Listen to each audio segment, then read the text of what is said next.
que además ha sido muy entusiasta, ¿no? Y pues en la parte esta, clases, aunque es investigador de física, ¿no? Y pues esta ocasión le invitamos y aceptó gustosamente para hablar del tema que está puesto ahí, ¿no? Pues que es el cartel que nosotros ponemos, ¿no? Ecuación de onda cuántica y relativista del fotón. Bueno, primero quiero agradecer a los organizadores de este seminario de física y cómputo por la oportunidad para hablar con los colegas y alumnos de la facultad sobre este tema. Entonces, el título es Ecuación de onda cuántica y relativista del fotón. Ha habido trabajos a lo largo de, yo diría, 8 décadas, ya van a ser 9 décadas sobre este tema. Uno de los primeros trabajos fue escrito por Landau y Peierls, y posteriormente, después de que empezó a desarrollarse la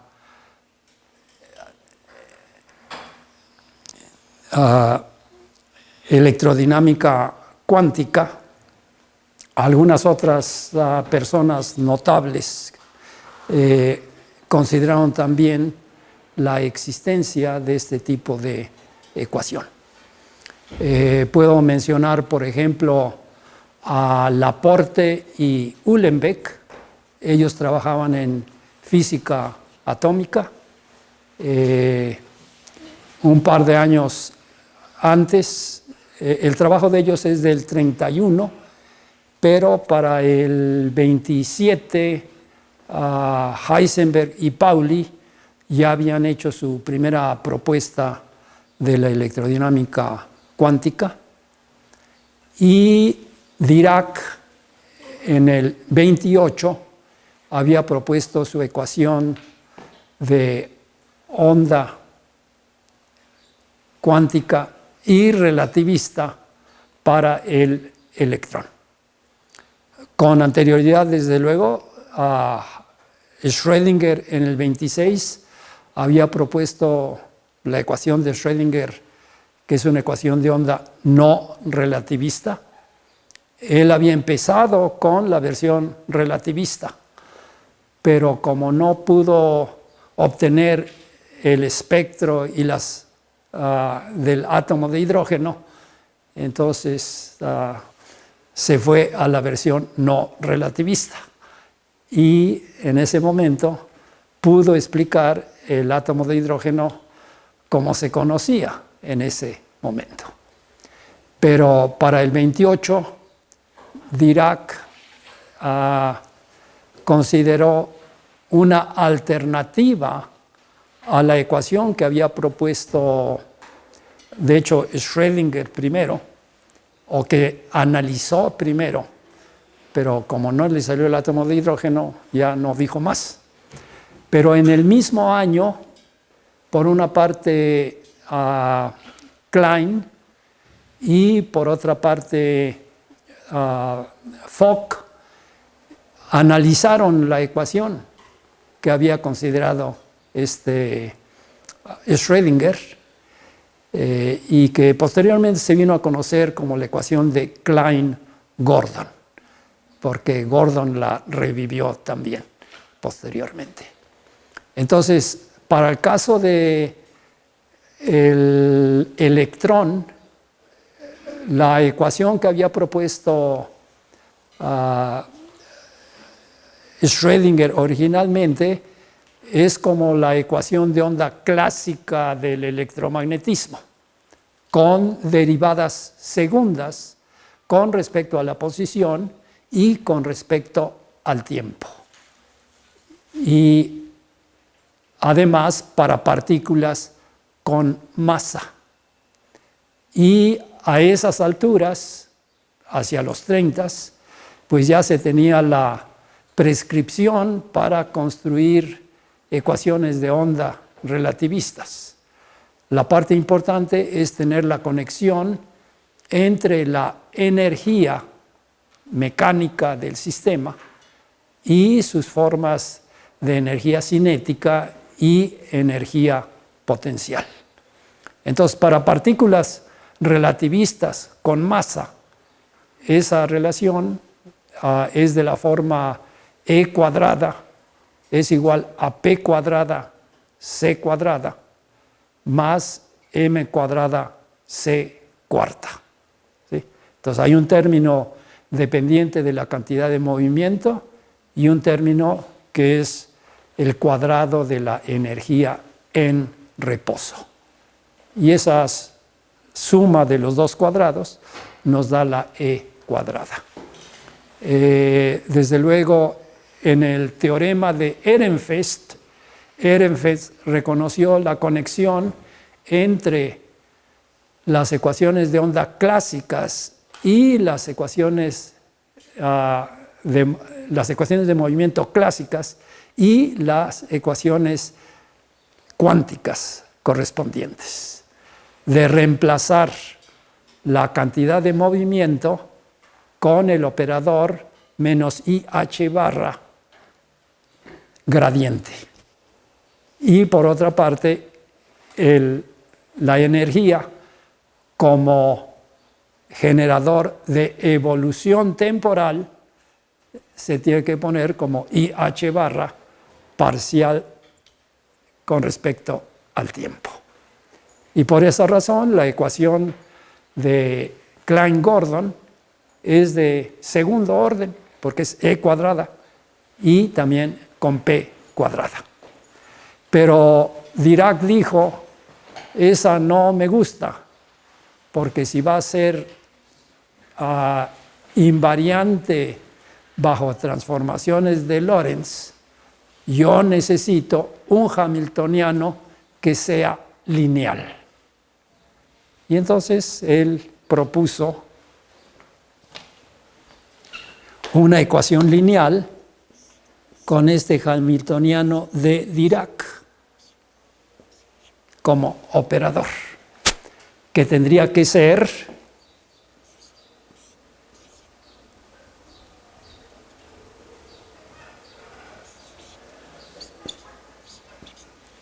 lineal en la cantidad de movimiento y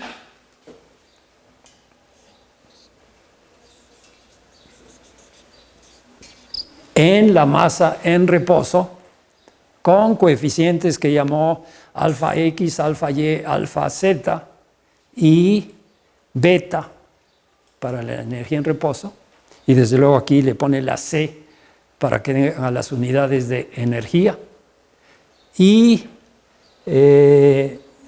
entonces la ecuación de Dirac toma esta forma. Y también quiere que sea lineal en la energía. Y entonces por esa razón, para el término de energía, esta es la ecuación de Dirac con el hamiltoniano de Dirac. Pero también con la condición de que si le aplica dos veces el hamiltoniano de Dirac, aterrice en el hamiltoniano cuadrático que habían utilizado Schrödinger y Klein y Gordon. Desde luego, si ustedes elevan esto, lo aplican dos veces, pues van a tener términos en px cuadrada con alfa x cuadrada. Pero van a tener también términos de px con py multiplicados por alfa x, alfa y, más alfa y, alfa x. Esto que pensó él que iban a ser coeficientes, se encuentra que son objetos más complicados. Pero esa complicación tenía que ver con que el electrón tiene spin 1 medio. Y en el camino Dirac encontró que había soluciones con energías positivas y energías negativas. Su primer impulso fue decir, las de energía positiva valen para una carga negativa y las otras para una que tenga carga positiva. Las partículas que se conocían en ese entonces eran el electrón y el protón, pero da la casualidad que tienen masas diferentes. Pero como seguramente saben ustedes, en la ecuación de Dirac estaba implícita ya la existencia de partículas y antipartículas, que posteriormente ya se le dio la interpretación correcta cuando en 1931 Anderson descubrió el positrón en el estudio de los rayos cósmicos. Y entonces ya Dirac dijo, no, es para un electrón positivo. Bueno, pero lo único que quiero señalar es que esta ecuación, que es cuántica y relativista, es lineal. ¿Okay? Y entonces ahora vamos a entrar en materia de lo que nos corresponde hoy. La referencia que está ahí abajo es de Cobe y la llama precisamente una ecuación tipo Schrödinger relativista. Ya es redundante decir de onda cuántica, ¿verdad? Porque ya es de tipo Schrödinger. Entonces, esta es de tipo Schrödinger, pero con hamiltoniano de Dirac. Entonces, el propósito de esta plática es señalarles que las ecuaciones del campo electromagnético, todo el mundo lo sabe, son las ecuaciones de Maxwell. ¿Ya? Son la ley de Gauss eléctrica, la ley de Gauss magnética, la ley de Faraday-Lenz, la ley de Ampère y Maxwell con la corriente de desplazamiento.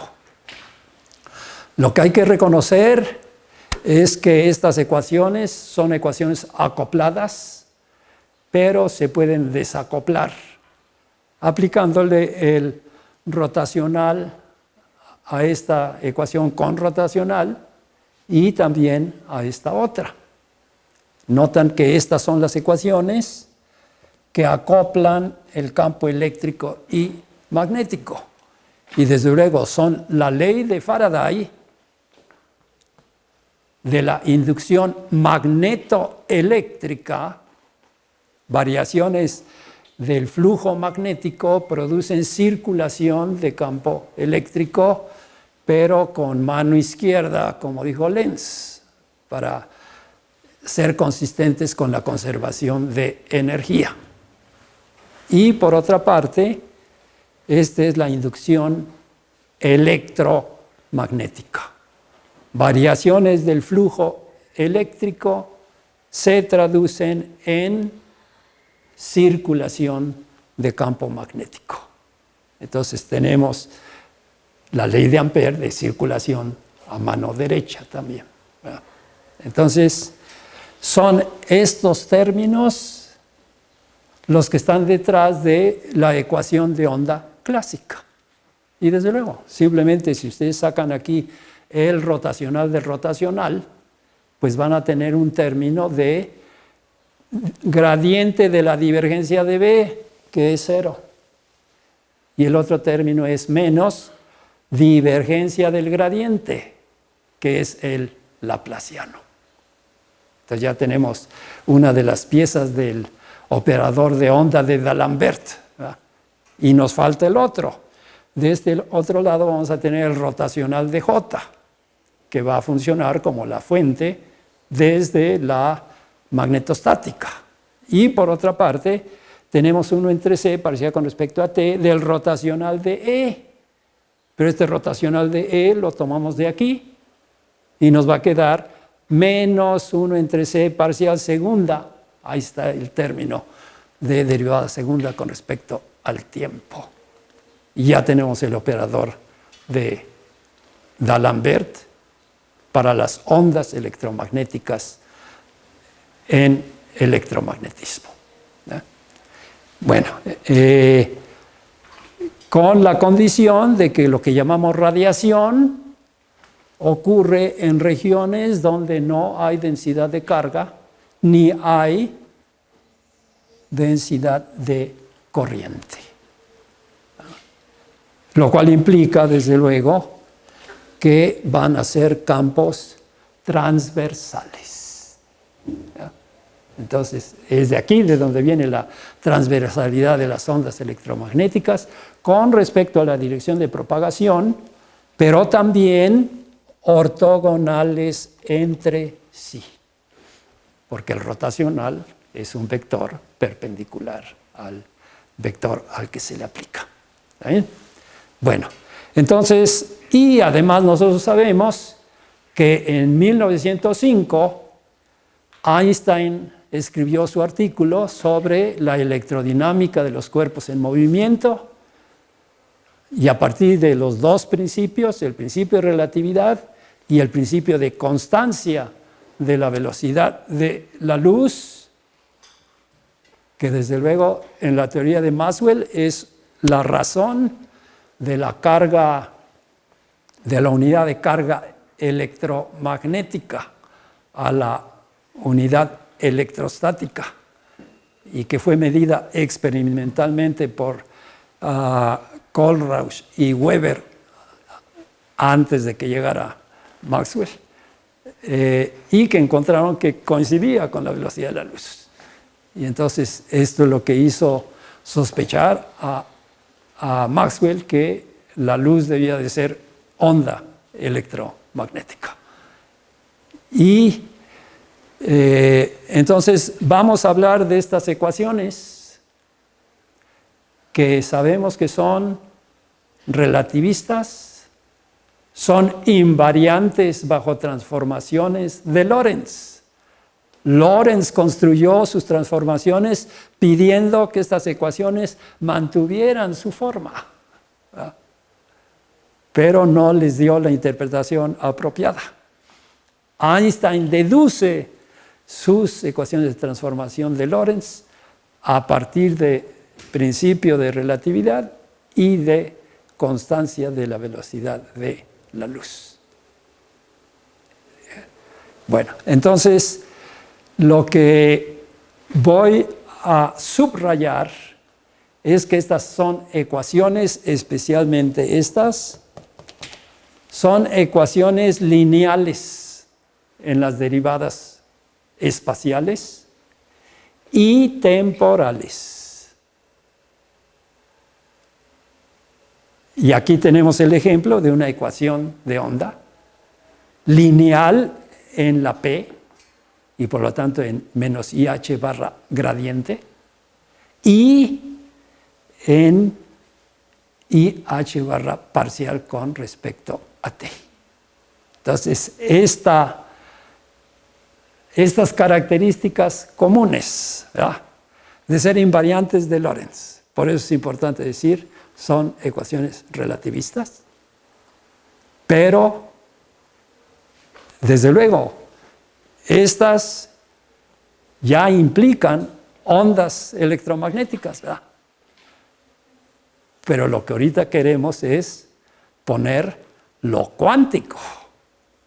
¿Sí? Entonces, lo cuántico es lo importante. Pero, desde luego, todo lo cuántico, ¿cómo entra? Pues todo lo cuántico entra a través de la constante de Planck. Entonces voy a hacer un ejercicio que hace Kobe en su trabajo. En esta vienen literatura amplia de las 6 décadas anteriores de gente muy importante que propuso ecuaciones.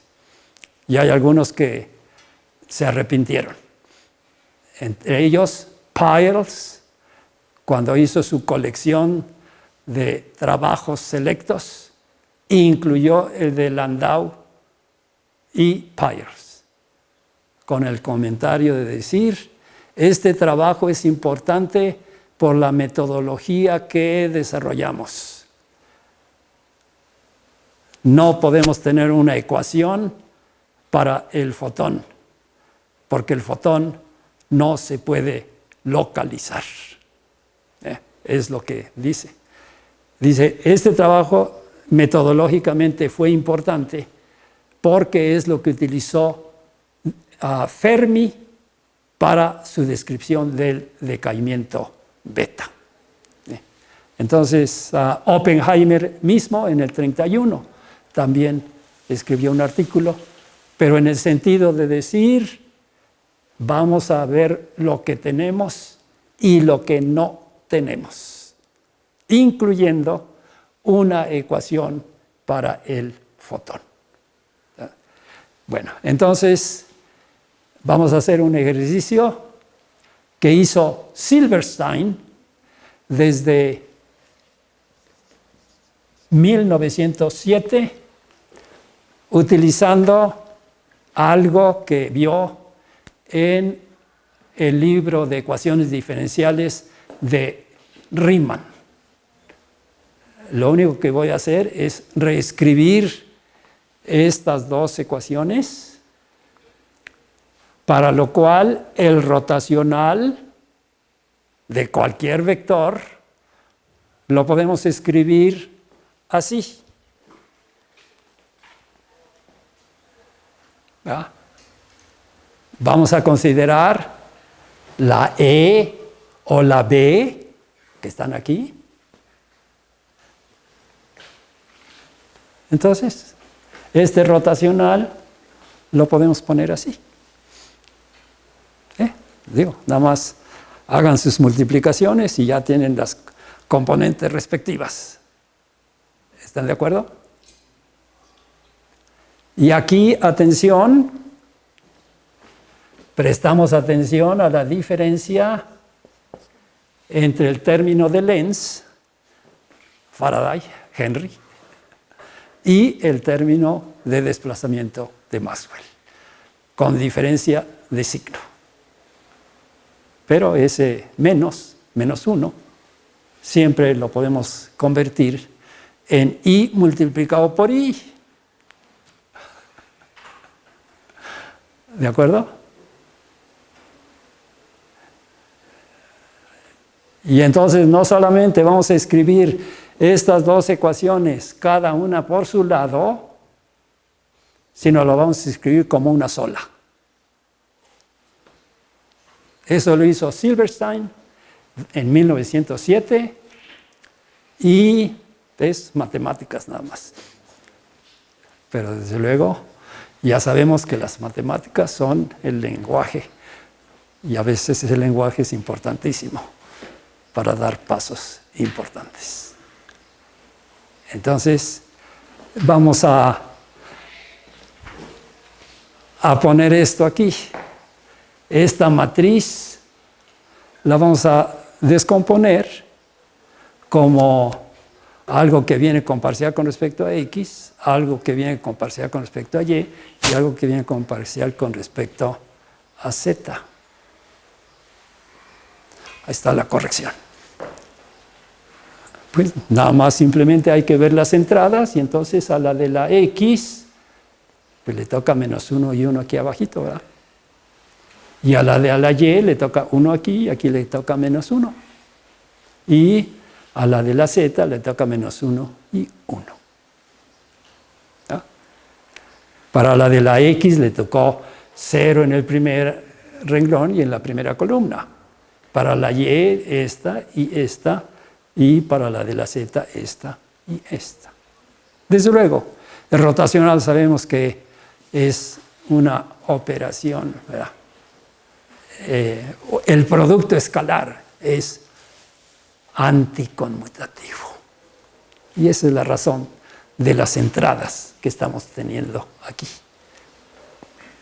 ¿Ok? Y entonces ahí se dan cuenta ustedes que estamos a un paso.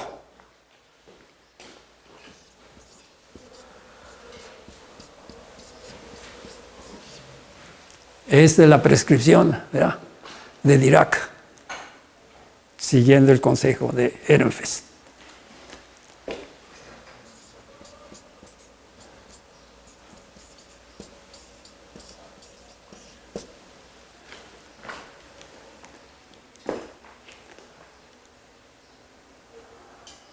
Entonces,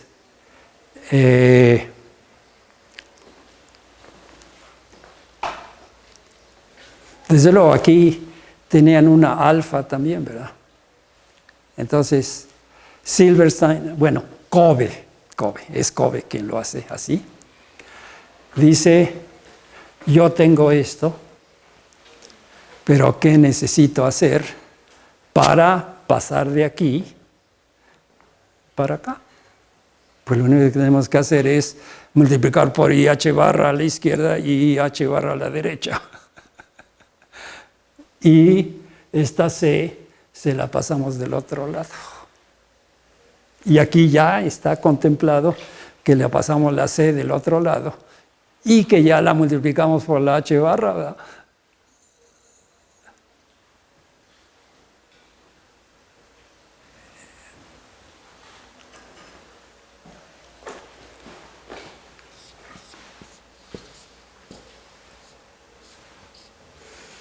Este es el hamiltoniano que propone Covey, en el que notan ustedes que se tiene la C, se tiene la P y se tiene matrices. Aquí nosotros podemos ya factorizar la lambda C, ¿verdad? Pero ¿qué cosas reconocen que tienen? Lo que tenemos son las matrices de Pauli.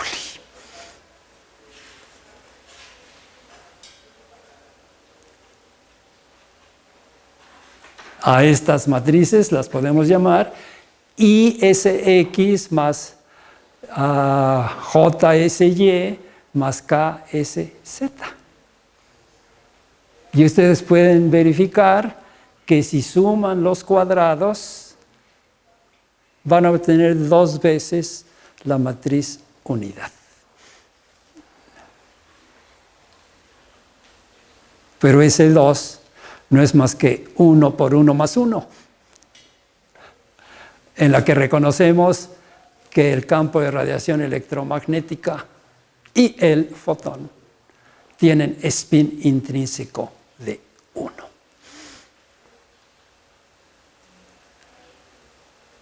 ¿Ok? Entonces, y esta lambda que está poniendo ahí, esta cosa la podemos escribir así. Ya factorizamos estas cosas y esto lo podemos poner en términos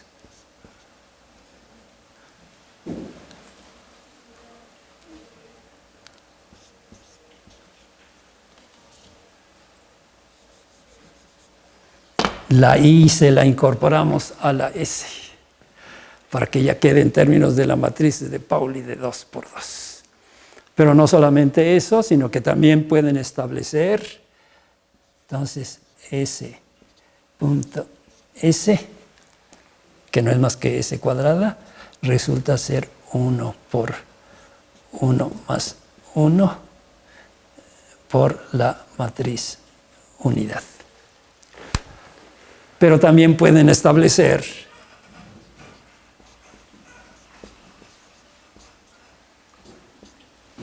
y desde luego recuerden que estamos hablando de operadores. Si esto fuera nada más vectores, pues ustedes dirían eso es 0. Pero ya no son vectores, solamente son operadores. Y entonces esto nos da. Y la H barra siempre se la pueden pasar aquí para que sea momento angular, ¿verdad? Y en esa versión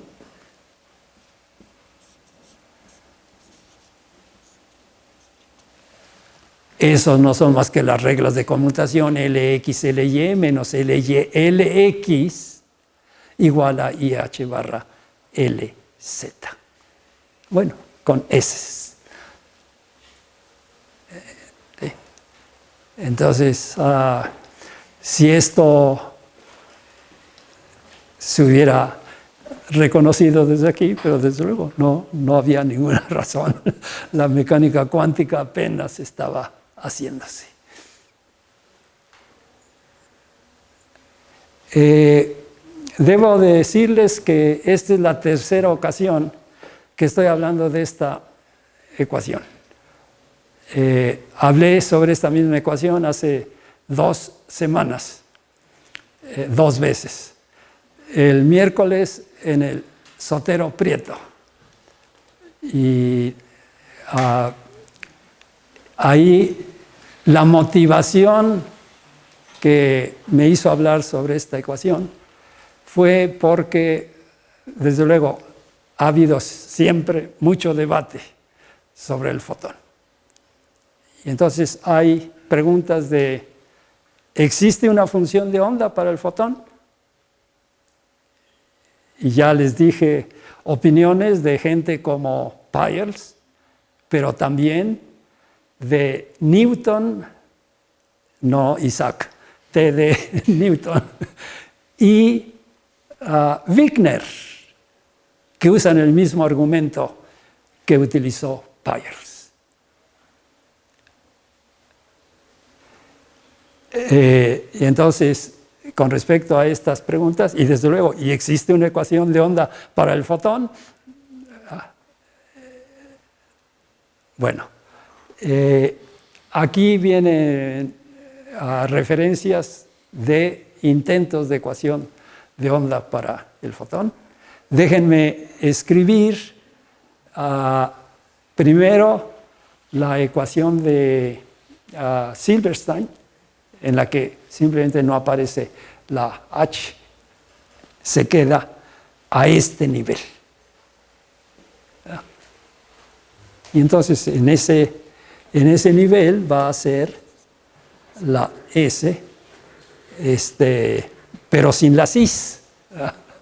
La cis y la H barra vienen de lo cuántico. Y entonces viene así. Desde luego la pregunta ahora es, ¿y cuál es la función de onda? Pues la función de onda tiene que ser la E y la B, que precisamente Silberstein propuso ponerla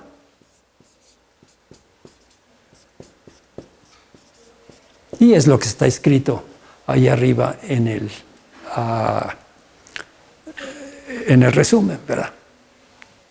Y que es para que este signo menos ya desaparezca y se toma lo real y se toma lo imaginario. Entonces, esta es la función de onda. Y aquí de este lado es, pues lo que teníamos, ¿verdad? Esta.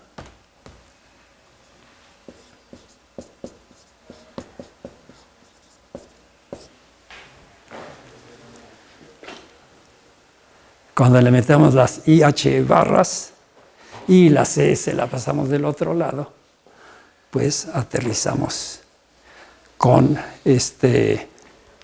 la ecuación correspondiente para esta. ¿Ok? Con todo y la I. Y la P, que es la que... ¿Ok? Entonces, déjenme ahora discutir un poco las condiciones que le vamos a pedir a las soluciones, ¿verdad? Si a esta yo le llamo psi, bueno, ya en su versión así, como vector, ¿verdad? Entonces esta tiene que ser igual a IH barra parcial con respecto a T, con su psi así. Con un hamiltoniano que es lineal, ¿verdad? que es lineal.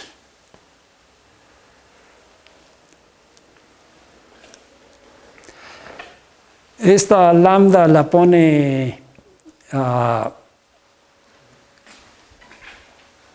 Kobe, diciendo esta lambda va a ser simplemente más 1 o menos 1. Desde luego, esta ecuación admite soluciones de onda plana, ¿sí? O sea, e a la i omega t, a la menos i omega t. Y del otro lado una e a la i a p punto r. Pero desde luego hay que recordar que está esta. Pero esta alfa también resulta ser matrices de 4×4, ¿verdad? Y para las partes espaciales tienen a la sigma de Pauli de 2×2 y también aquí. Y para la beta es una matriz diagonal con 1 y menos 1. Y esa es la que lleva a distinguir entre las de energía positiva y las de energía negativa. Entonces, aquí tenemos esto con este tipo de hamiltoniano.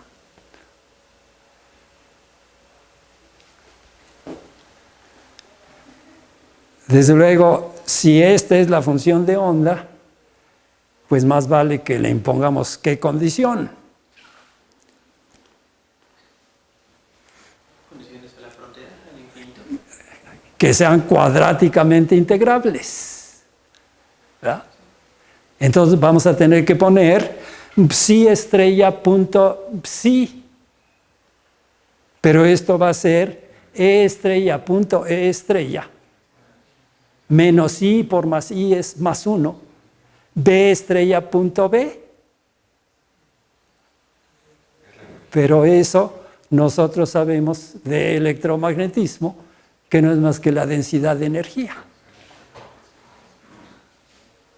Y entonces ahora viene precisamente no Planck, viene Einstein, porque Planck no quería reconocer que la luz podía tener propiedades de corpúsculo. Pero entonces esa integral, ¿verdad?, con el factor que ustedes escojan según las unidades que escojan, ¿verdad?, 8pi sería en este caso, es la energía, y la quieren nada más para un fotón, pues entonces le toca h barra omega. Entonces, ni siquiera tenemos que calcular la integral, porque ya sabemos cuánto debe valer de acuerdo con Alberto. Entonces la normalización está dada para esta función de onda, que es E más B, por fotón. ¿Ya? Y de ahí en adelante, pues tenemos que hacer con esta ecuación de Schrödinger y sus soluciones lo que se hace con todas las funciones de onda, ¿verdad? En particular, psi estrella psi ya es una distribución, ¿verdad?, espacio-temporal, ¿sí? Pero que desde luego, y las preguntas es, ¿y se pueden visualizar o no se pueden visualizar? Bueno, los ingenieros que hacen cavidades de resonancia los han estado visualizando desde hace 130 años. Y por otra parte, si tenemos la función de onda, pues ya podemos tener también una, ya con la normalización, entonces esta función está normalizada a la unidad, ¿verdad? Entonces ya la vamos a ver como una distribución de probabilidad. Pero asociada a esta distribución de probabilidad tenemos también una distribución de corriente de probabilidad. Y tenemos una ecuación de continuidad. ¿verdad? Punto a punto y instante a instante, que nos garantiza conservación de probabilidad. Y después vamos a calcular ahora propiedades promedio, ¿verdad? Etcétera. Entonces, Cove enumera sucesivamente. Y entonces dice, yo quiero momento angular orbital. Pues sí, bueno, si quieres momento angular orbital, pues ponle R cruz P. Y entonces échatela. Y se la echa y saca, desde luego. Bueno, empezamos con la cantidad de movimiento, ¿verdad? Pues sí, cantidad de movimiento, al final de cuentas, va a ser energía entre velocidad de la luz, ¿verdad? No podía ser de otra. Y entonces sí, la cantidad de movimiento va a ser h barra vector de propagación. En estas ecuaciones de Schrödinger están metidas hipótesis de de Broglie, ¿verdad? Aunque no tenga masa, tiene cantidad de movimiento y tiene su longitud de onda perfectamente definida. Y también tiene su momento angular orbital, pero también tiene su momento angular intrínseco. Pero esta cantidad adicionalmente se tiene también en el caso de electrones. Y si quieren hacer la cosa más comparable, la ecuación de Dirac se puede especializar, se especializó al caso de fermiones que no tengan masa, como los neutrinos. Weil para el 29 ya tiene una ecuación para los neutrinos. Y Pauli le hizo burla. Le dijo, esos no conservan paridad, entonces ¿para qué los quieres?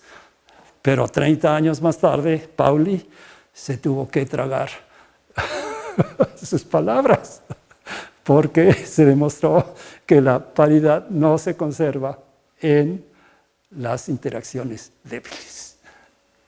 Entonces, Pauli hizo muchas cosas buenas y puso muchos peros, y posiblemente sus peros estaban muy justificados en su momento. Pero no fue la única vez en que criticó a alguien que después resultó ser válido. Entonces, ¿qué horas son? Faltan 10. Faltan 10. 10 minutos. Voy a señalar, desde luego, los que estén interesados, los invito a que lean esto. Yo, por primera vez, porque apenas estuve consciente de estas cosas, ya lo incorporé en mi curso de matemáticas avanzadas de la física. Pero creo que es un buen tema de decir, ustedes ya saben el electromagnetismo, y el sistema más cuántico, más sencillo, el que nos abrió la puerta a lo cuántico fue la luz, ¿verdad? Y esta ecuación, sus soluciones son de primer orden, son más fáciles de resolver que las que son de segundo orden.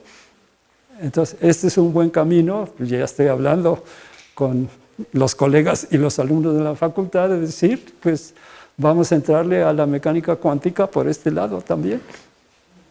¿Sí? Bueno, entonces doy por terminada mi presentación y espero que haya preguntas y comentarios.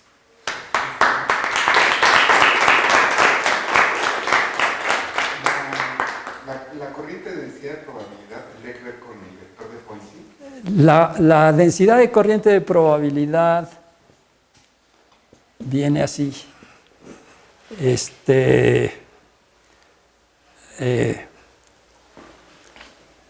Tiene que ver con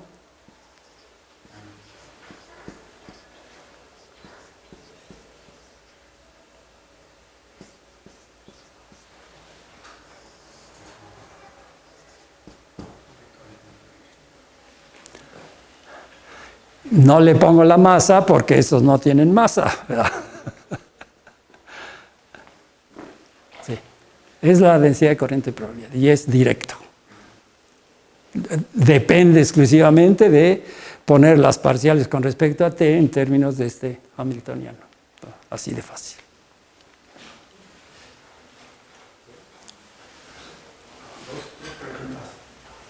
Todo esto es para vacío, ¿verdad? No hay Rho ni J. ¿Perdón? Rho y J son cero, ¿verdad? Todo esto, no hay medios materiales aquí. Esto es en el vacío, En el vacío solamente. pero te puedo mencionar que una de las referencias es de Bialyniski-Virula, quien en el 95 escribió un artículo tanto para vacío como para medios materiales, a través de constante dieléctrica o permitividad eléctrica y permeabilidad magnética. Pero también Virula dice, como complementos de E más IB, tenemos también P más IM. Y entonces vale la pena estudiar esto de primeros principios. Como caso lineal. En vez de que sea, no, ahí estás en libertad de decir cómo que es tu P y cómo que es tu M. ¿Sí? Entonces yo creo que hay trabajo por hacer. ¿Sí? Debo de mencionar que en el seminario que di para el seminario Sotero Prieto, era principalmente para tener respuestas a muchas preguntas que se han hecho, pero también incluí información sobre experimentos que se han estado haciendo desde hace 30 años, ¿verdad? Y en el que, por ejemplo, en física atómica se han estado haciendo experimentos en los que se dice un solo fotón es el que ha intervenido. Y son experimentos que se han hecho en cavidades de resonancia. ¿Verdad? Y ahí, desde luego, es muy importante reconocer que la distribución de campo dentro de la cavidad, pues es el que salió desde aquí, ¿verdad? Pero también hace 3 años, no, ya son 4 años. Hace 4 años hubo un artículo en Nature Communications sobre un polaritón plasmónico superficial en un alambre de longitud micrométrica y radio nanométrico. Este experimento es muy bonito porque ponen este tipo de alambres de plata o de platino,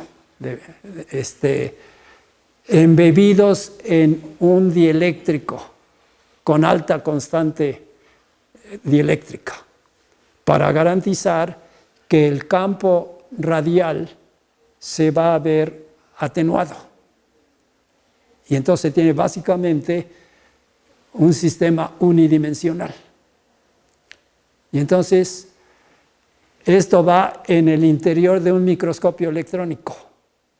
La pieza clave de ese experimento fue una línea óptica en la que primero mandan a láser ultravioleta para expulsar los electrones del cañón que van a hacer la exploración del campo de radiación polaritónico. Y después, con un retraso apropiado, que es lo que le toma tiempo a los electrones en viajar, excitan a los alambres. Esto los colocan en un portamuestras de grafeno, porque se calientan mucho. Entonces el grafeno es bueno para absorber el calor que se está liberando. Y entonces se produce la excitación. Y entonces lo que dicen en el boletín de prensa, porque es lo que ahora se estila, primer experimento en que se detectan en el mismo experimento la cuantización y el patrón de interferencia del alambre. Entonces, los electrones, al pasar por el campo electromagnético, pueden calcular cuánto vale QE, de cuánto es la patada que le dan a cada electrón que pasa por las diferentes partes. En los nodos no les toca, pero en los otros les puede dar patada de te voy a acelerar o te doy patada que te voy a frenar. Utilizan lo que se llama espectroscopía de pérdida de energía electrónica. Entonces, el haz de electrones sigue hasta allá abajo y allá abajo, antes de la salida, hay un campo magnético uniforme que los va a separar de acuerdo con sus cantidades de movimiento. Y a la salida hacen dos cosas. Le toman la foto y también les determinan cuál es la cantidad de movimiento que tienen o la energía que ganaron o perdieron. Y resulta que son múltiplos enteros de H barra omega para la transición polaritónica correspondiente. Víctor. Gracias. Está buena la plática, me gustó. Ahí arriba tienes en color verde las ecuaciones de Maxwell y ahí lo que manejas son los campos eléctrico y magnético. Las partes transversales. Y estas, como comúnmente las hemos manejado, son ondas que no están localizadas. Sí, déjame decirte algo. Parte de esto resultó, y Alejandro lo sabe muy bien, porque el año pasado hubo un homenaje a Rubén Barrera y hubo una mesa redonda en la que estuvieron Rocío Jáuregui, mi tocayo, Eugenio Méndez Méndez, Luis Mochán y Víctor Romero. Y desde luego cada uno dijo desde el principio cuál era la perspectiva desde la que estaba hablando. Yo andaba ocupado en ese momento por diferentes razones. Cuando llegué, Rocío ya había hablado, pero yo sé de lo que hace Rocío, entonces ya sabía más o menos. Pero precisamente para lo que dices y para estas soluciones que acabo de describir, entonces mi tocayo estaba diciendo, bueno, para mí el fotón es una onda plana, porque si es onda plana va a tener un vector de onda perfectamente definido. Y si lo multiplico por h barra, pues ya tiene cantidad de movimiento perfectamente definida, ¿ya? Y su energía, que no es más que la P multiplicada por la C. ¿Okay?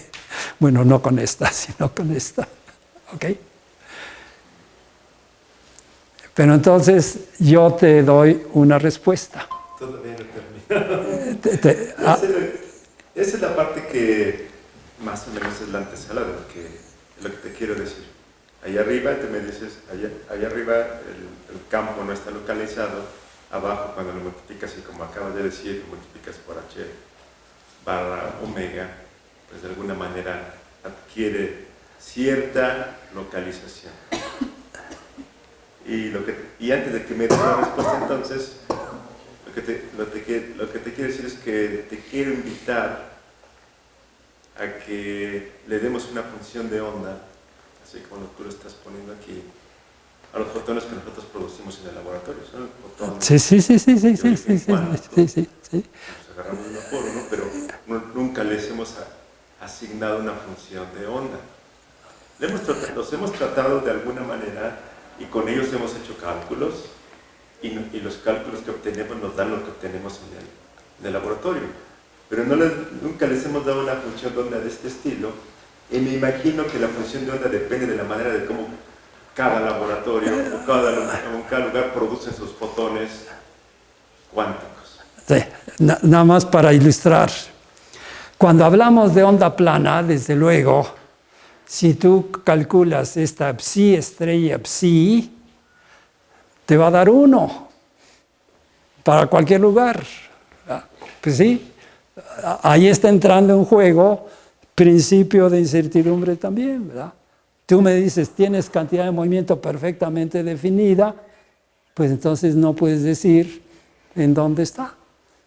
Está por igual en todas partes, ¿verdad? Pero cuando lo quieres detectar, tú pones tu detector y detectas, ¿verdad? Con respecto a funciones de onda, Bialyniski y Virula tiene un artículo que se llama localización exponencial de fotones. Y desde luego describe todas las polémicas que ha habido. Entonces, literatura, yo creo que sí hay literatura, pero sí conviene que la gente la conozca. ¿Sí? Debo de decir que yo sabía que existía este trabajo porque yo escuché a Kobe en el Instituto de Física Teórica en Sao Paulo, Brasil, en el 95. Estaba yo allá de año sabático, bueno, de trimestre sabático, con Valdir Aguilera. Pero Kobe, que trabajaba también con los colegas del Instituto de Física Teórica allá, estaba también de visita. Entonces, uno de los seminarios que hubo fue el de Kobe, con este título, de nada más la primera parte. Lo de la segunda cuantización ya no da tiempo para cubrirla en una sola, ¿no? Pero era la primera parte. Era ecuaciones de Maxwell en forma de ecuación de Schrödinger. ¿Ya? Y es lo que he tratado ahora. Mi comentario, yo no pude quedarme a la discusión tampoco en aquella ocasión, pero después yo ya le escribí a mi tocayo y le dije, si tú tienes onda plana, sabemos que Rayleigh nos dijo que la onda plana es una superposición de ondas entrantes y de ondas salientes. ¿verdad? Entonces, este es un estado fotónico, pero tú puedes tener otros. ¿sí? El trabajo que presenté como el segundo seminario en el Sandoval Vallarta, hace 2 semanas o 3, lo llamé superintegrabilidad de esta ecuación. ¿Por qué? Porque nosotros hemos estado trabajando en soluciones de las ecuaciones de Maxwell para diferentes geometrías. Y desde luego, según sea la geometría, así son las constantes de movimiento. Y desde luego estuvo ahí prometido decir ejemplos de soluciones conocidas y otras en construcción precisamente.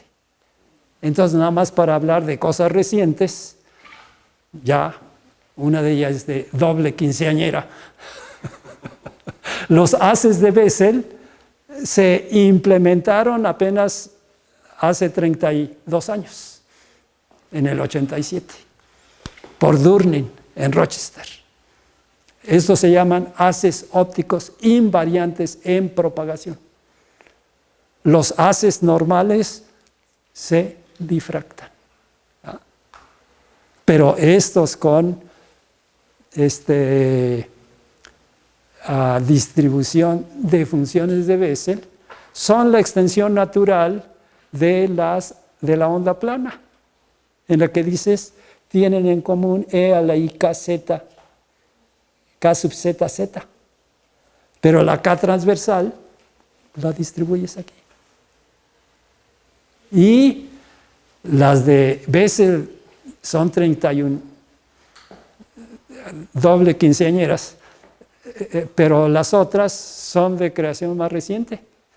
Las de Mathieu se implementaron en el INAOE por Julio César Gutiérrez Vega. Y las de Weber, las de Mathieu es en geometría elíptica. Y si tú agarras, tenías las de Bessel, pero ahora en vez de centro tienes dos focos, y ahora manda el foco al infinito, y entonces lo que tienes son haces parabólicos con funciones de Weber. Eso se los inventó también y los implementó Julio César, ya había sacado el doctorado y regresó a Monterrey, y ya estaba en Monterrey cuando los implementó en el 2004, por ahí. Entonces, estos son estados, soluciones de la ecuación de Maxwell, pero por continuación, no es continuación analítica, nada más por multiplicar por H barra, son estados fotónicos. Y yo creo que si le buscan por ahí, van a encontrar. Y creo esto de la parte experimental también es muy importantísimo. ¿Sí? Porque muchas veces los debates se van un poco por lo que, bueno, es que Wigner dijo, ¿verdad? Y si Wigner dijo, pues ya está, ¿verdad? Ya no hay que decir más, ¿no? Pero sí. ¿Sí? Entonces yo creo que cuando estaba yo decidiendo de darlo o no darlo, lo que hice fue que cada vez que me encontraba alguno de los colegas yendo o viniendo del instituto para acá o yéndome a la casa y me los encontraba, me encontré a Pablo Barberis y entonces le dije, ¿conoces una ecuación de onda cuántica y relativista? Le digo, sería interesante que te platiqué. Dice, no, sí, cómo no. Entonces, por eso decidí y pensé que en la facultad pues también es importante que compartamos esta información. Bueno, si no hay más preguntas, pues muchas gracias.